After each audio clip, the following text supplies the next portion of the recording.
Good morning. I am Josh Shear, and I am the author of the novel 2020, The Journal of a Man Faced with Humanity's Downfall. A special welcome to the students of Miss Murphy's class. From what I understand, you are reading my book, and you have asked some very excellent questions. And so today I have the questions on my phone, and I'm going to do my best to answer all of the questions that you have submitted. So with that, let's take a look at what you have asked.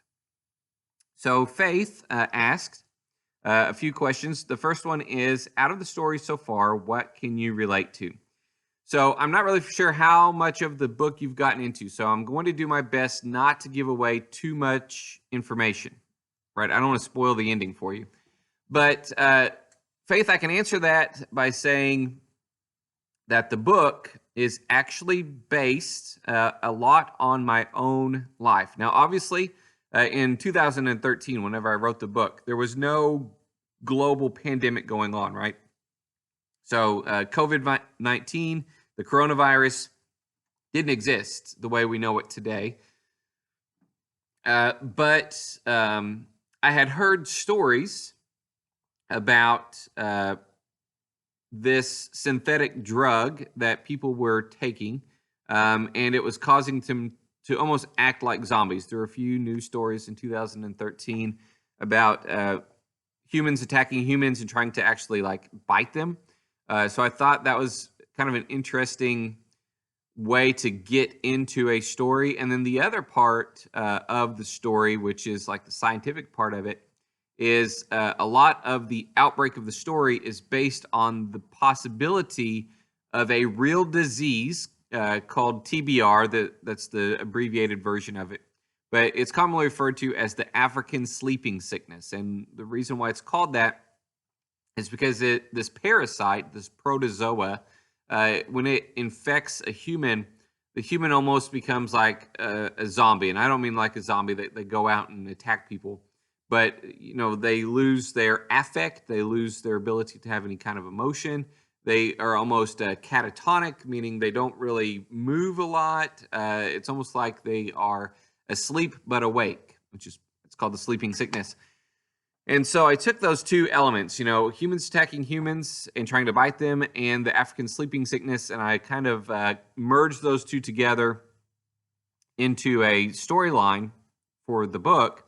And then the setting and a lot of the characters and the background all comes from experiences that I had both in my childhood and as an adult, a young adult, which is sort of a trick that a lot of new authors will use, a lot of new writers will use. The best way to introduce a story, to get into a story, is to take a setting that you are familiar with and then fictionalize it, dress it up, and then change the way the characters act, but base them on real people. And so I can relate to a lot of what's in the story, emotionally anyway, because in a way it is a reflection of my own character. Now, I would like to think that I would act differently than a lot of decisions that are made in the book by Marlin and some of the other characters.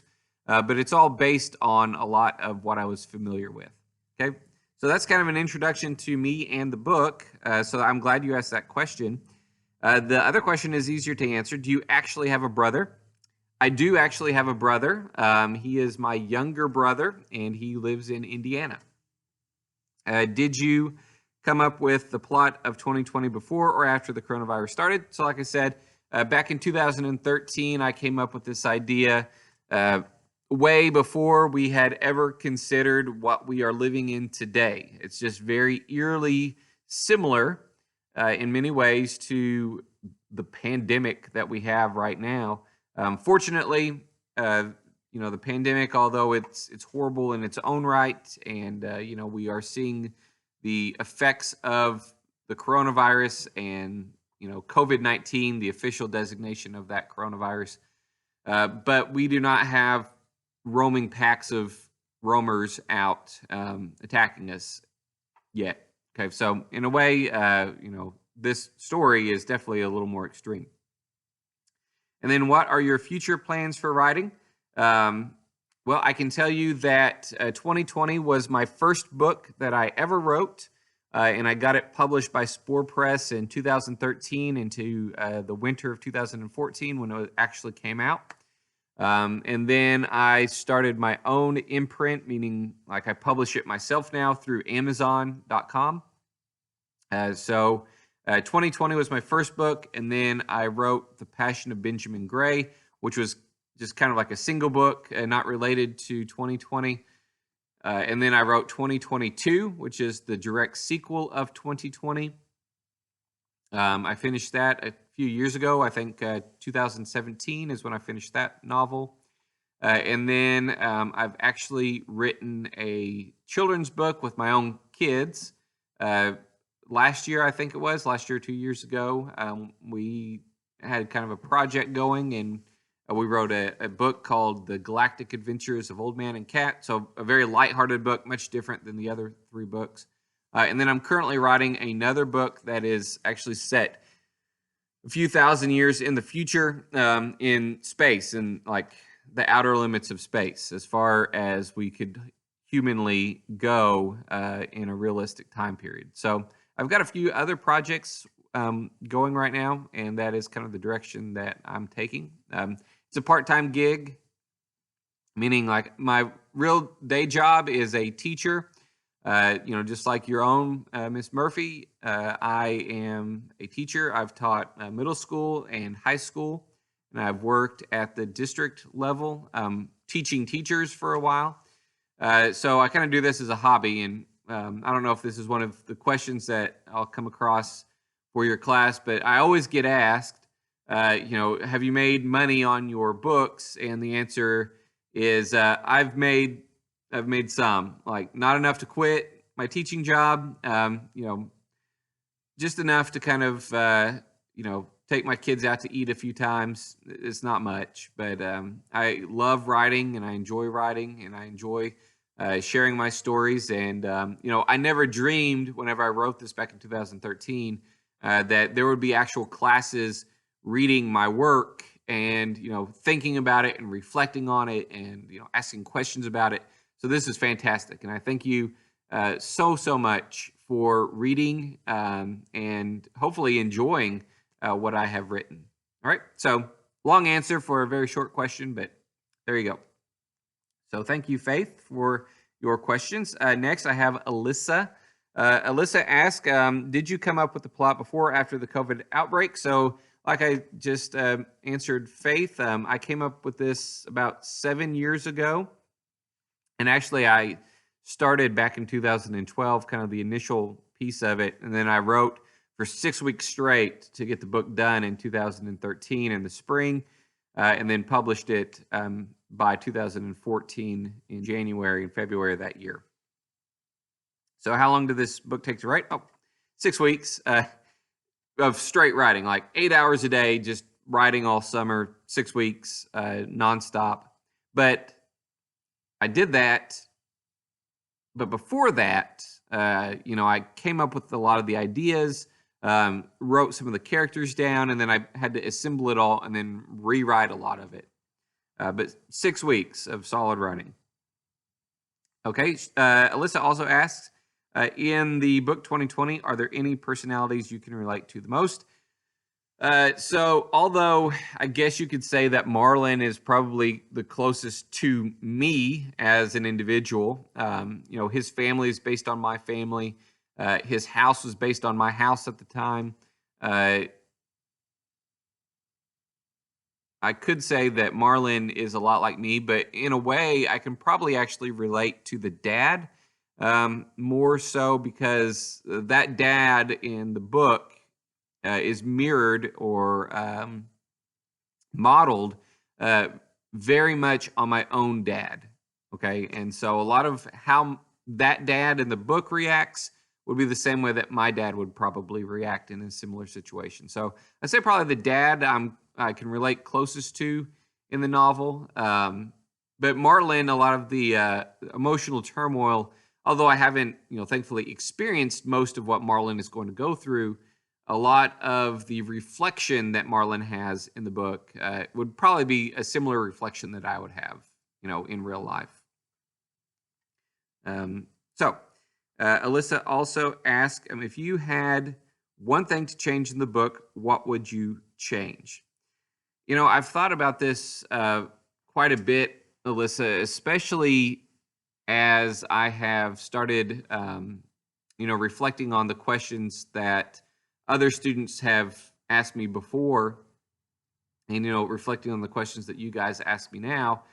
And then even, trying to go back and read my own book, which this might strike you as odd, but there for a while, probably about a year after the book was published, I did not go back and read my book. And part of it was because I had spent so much emotional time in the book, in writing it and then trying to shop it to publishers, trying to get people to buy into the book, that I was just exhausted from it. Like I needed Marlin to go away for a while.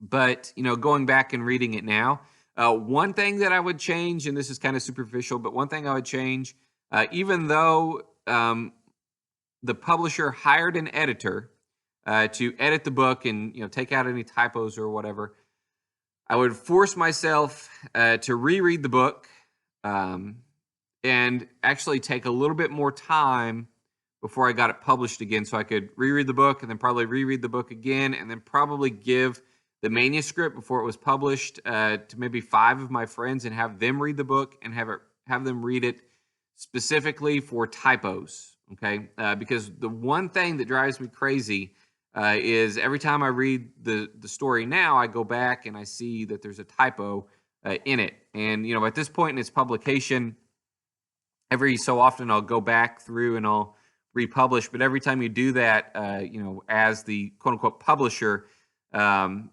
it changes how it is listed in Amazon or Barnes and Noble or wherever it's listed now, because Amazon handles all that as the official publisher. So it's very difficult to go back and just keep changing your novel. So I would probably take more time with my book, because I wrote it in 6 weeks, and then I was very eager to I want to get this done. I want to check this off my list. I want to be a published author.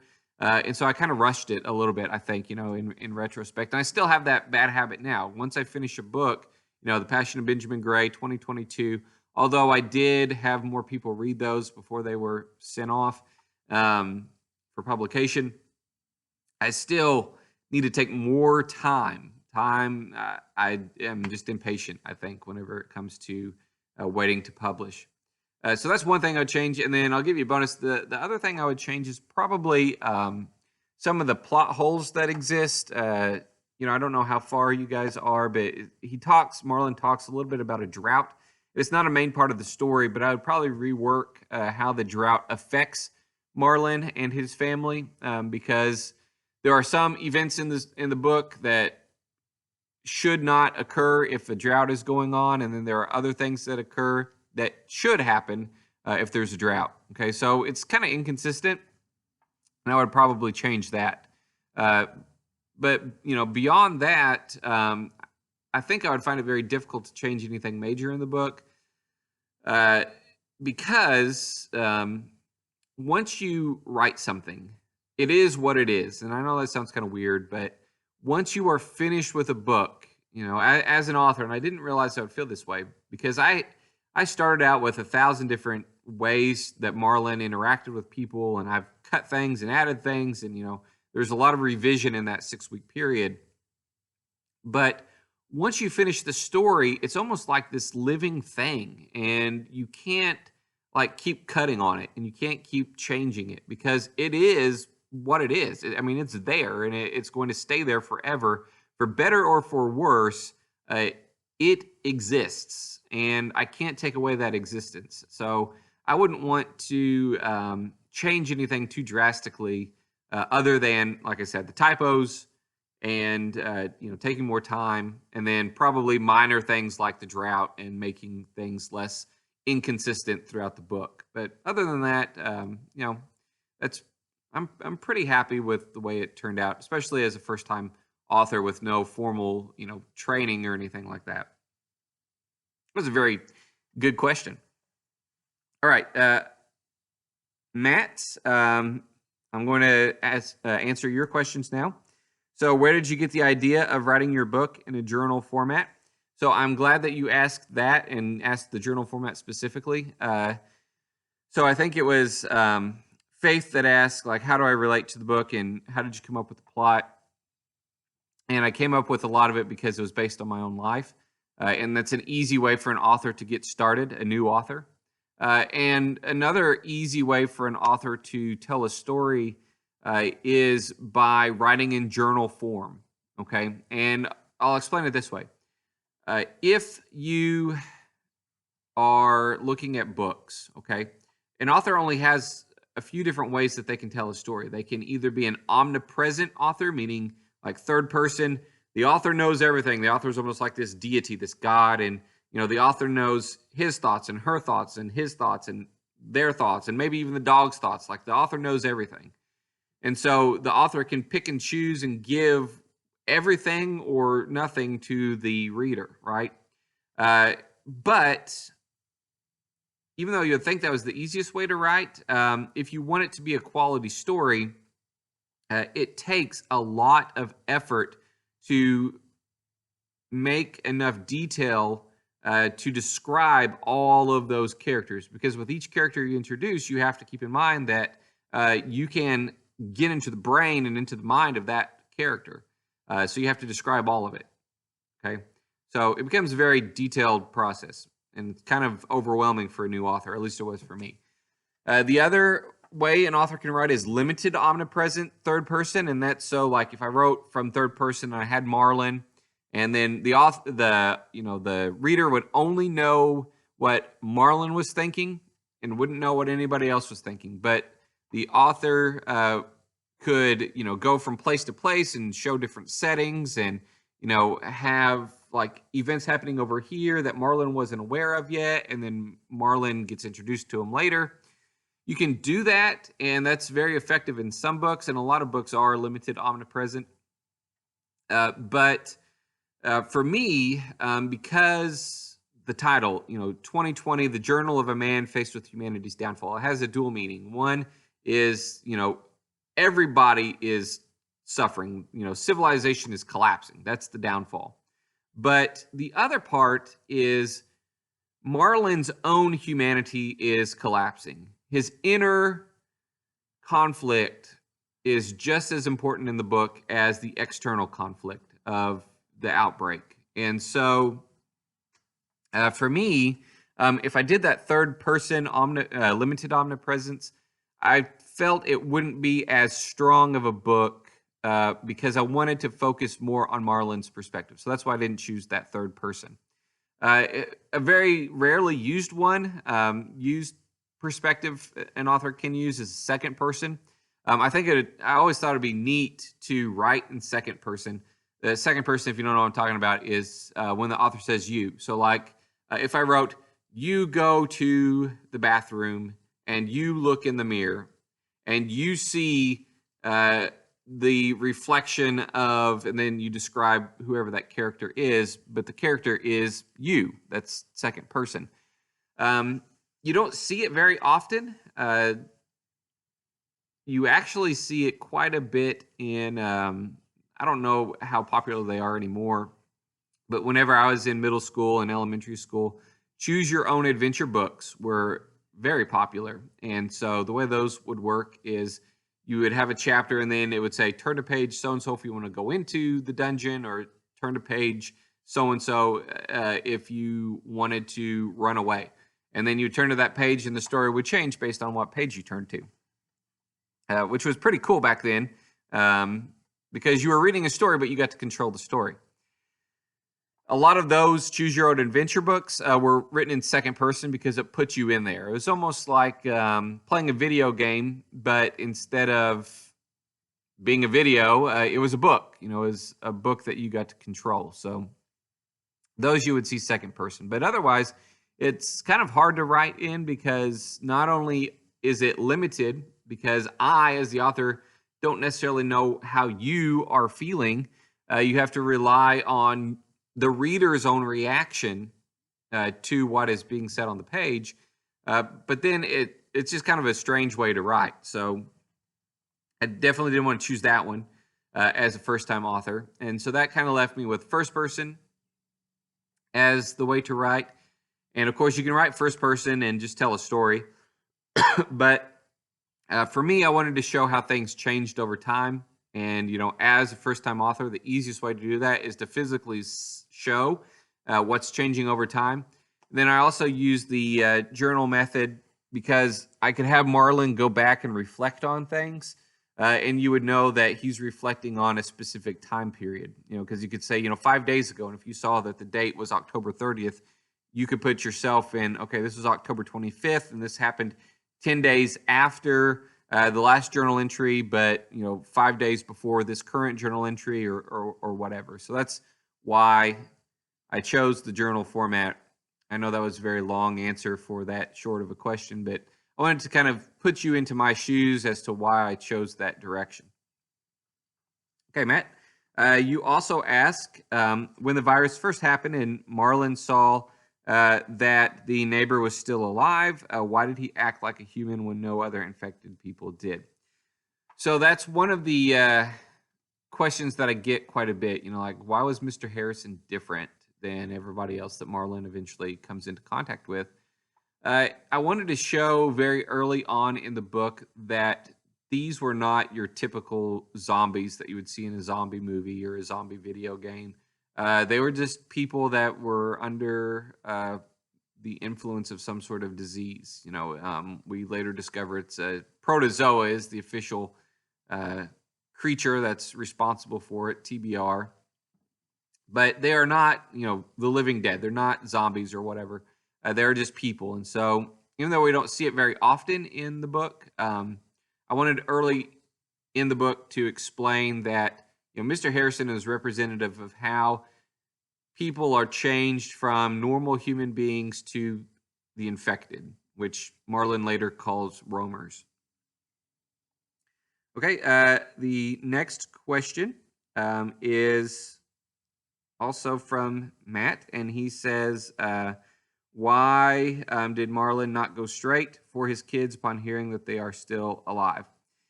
So depending on where you are in the book, I could give you a couple different answers, but the overall reason why Marlin throughout the book kind of is hesitant to go find his children is because he's scared. There is this concept of security and safety versus liberty. Okay. So is Marlin free to go find his family, his children? Yes. But if he goes out, he risks his safety and his security. And Marlin's state of mind for most of the book is that he is not ready to risk that relative safety and security, even if it is his own children. And whether that's right or wrong is for the reader to decide. But Marlin, in a way, is kind of powerless to this fear that something bad will happen to him. And of course, if something bad happens to him, then if his children were depending on him, then it would kind of be a pointless loss in Marlin's eyes. So that's why he doesn't go immediately.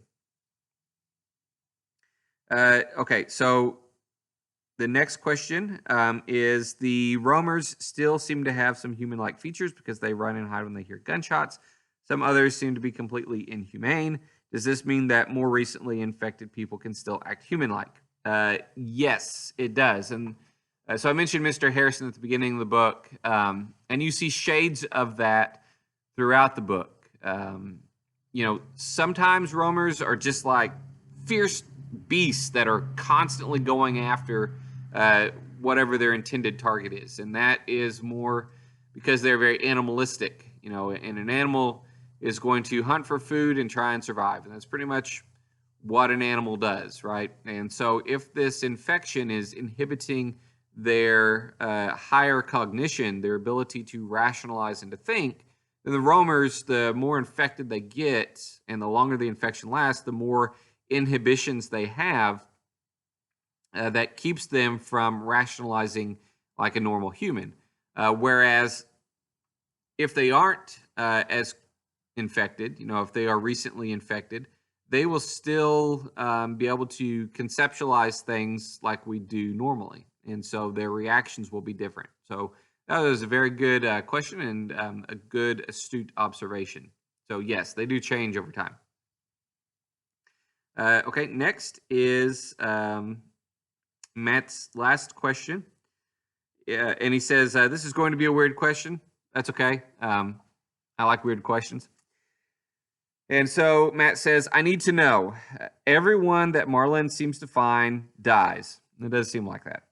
I was wondering if for some odd reason Marlin was never actually in a zombie apocalypse and Marlin and his dad were killers who used the infection as an excuse for their killings. Tony and Marlin's mom were also murderers, but Tony got caught by the police and their mother was upset by the killings and either got arrested or Marlin and his dad had to kill her. The Romers would all be actual people who are getting murdered. I don't think it's true, but it could be. Is it? You know, Matt, I laugh because that is maybe, I wouldn't even call it a weird question. That might be the most creative question I have ever been asked. I can tell you, no, they are not like killers, and this is not like a fantasy that Marlin's having. But I will say, there was a director, you guys might have heard some of him, M. Night Shyamalan, wrote like The Sixth Sense and a few other movies. He was known for his twists in movies. The Sixth Sense, spoiler alert if you've never seen it. I don't know if you have or not because, you know, you might not be old enough to have watched it. But it's several years old, so it's like a 20-year-old spoiler alert. But at the end of the movie, we realized the main character had been dead the whole time, right? So, spoiler. So, that type of story is a very creative and effective way to explain a lot of the events. Sometimes you see them in like one-off TV show episodes where it was all a dream or whatever. So, Matt, no, the book really is about a parallel future, which is now our present because it is 2020. But it was set in a parallel future where there was an actual outbreak and everything kind of collapsed. And so Marlin's mom did actually die. Tony did actually die. And he and his dad, now you could argue that they really are killers because roamers are still human, even though they're infected, but there is not some greater conspiracy. However, I will say, Matt, if you ever get an opportunity to write, I would suggest that you do so because if you have that creative a question, you will have an even more creative story to tell. So I applaud you for that one. That was a really fun question to think about. And then finally, we have Noah, who is going to ask us one question here. When and why did the idea of a pandemic affecting mankind come to my mind as the author? So I've mentioned that a little bit at the beginning, but I'll say that, you know, going back to the original inspiration for the book, there really were cases of humans attacking humans. I remember out of Florida, there was a man that the police found who was chewing on the face of a fellow homeless man. I don't remember much about the story yet now because it happened so long ago. But apparently this individual was under the influence of a synthetic drug that they had smoked.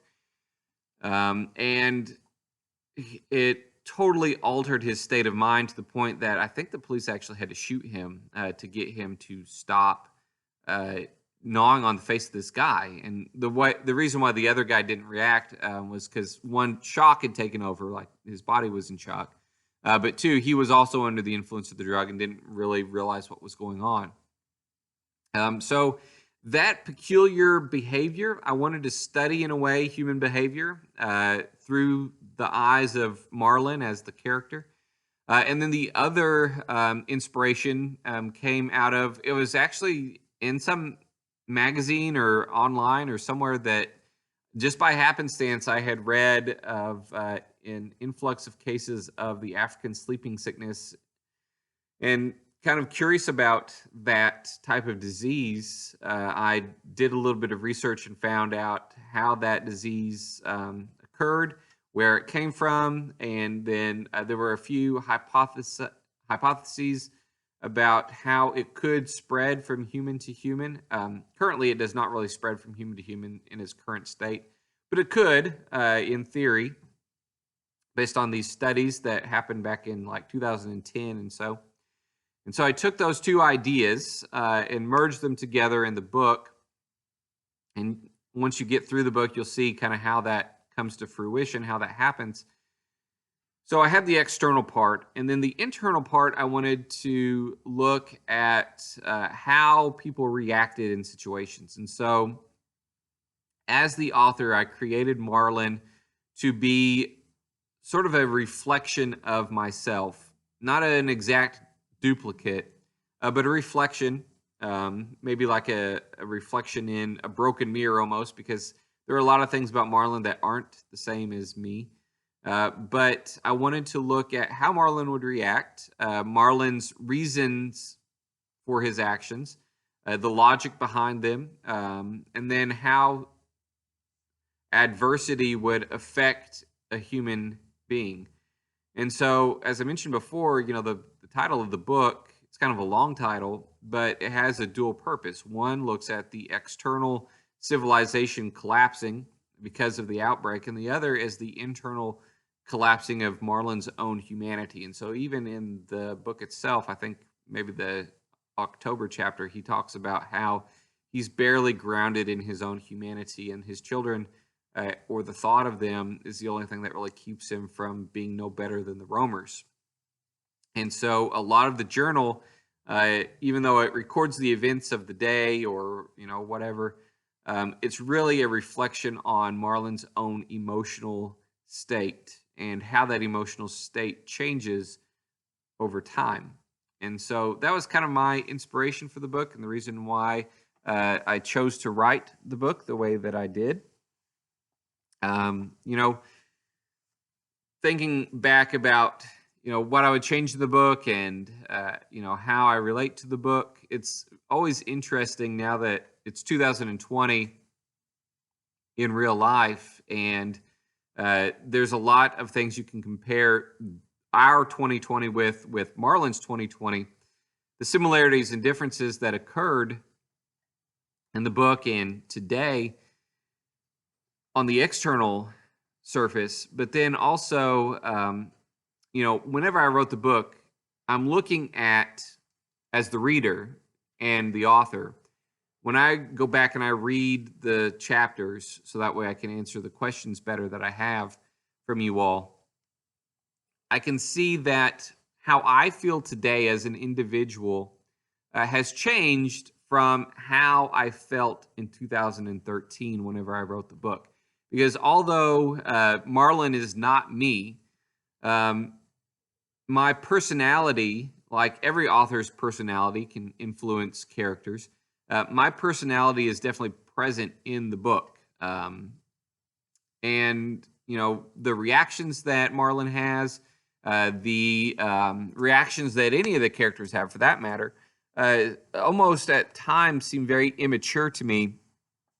That's because I'm looking at it from 7 years in the future, and I have changed as an individual in those 7 years. So that's one thing I don't really get asked all that often, but the opportunity to answer the questions that you guys have for me has really allowed me to reflect on my writing, and it does make it very interesting to go back and look at how the book has almost encapsulated a period of time in my life that I look back now and think, I would probably have written the entire book differently. I think it was Faith or maybe Alyssa that asked, what would I change in the book? I don't think I would change pieces of the book so much as I would change the entire book. And how that would happen, I don't know. I don't know exactly what type of story I would come up with that's similar to this, but I can tell you, if you ever have the opportunity to read the sequel, 2022, the sequel is emotionally going to be different than this book because I wrote it 4 years after I wrote the original. And so you'll kind of see that change in that book, 2022.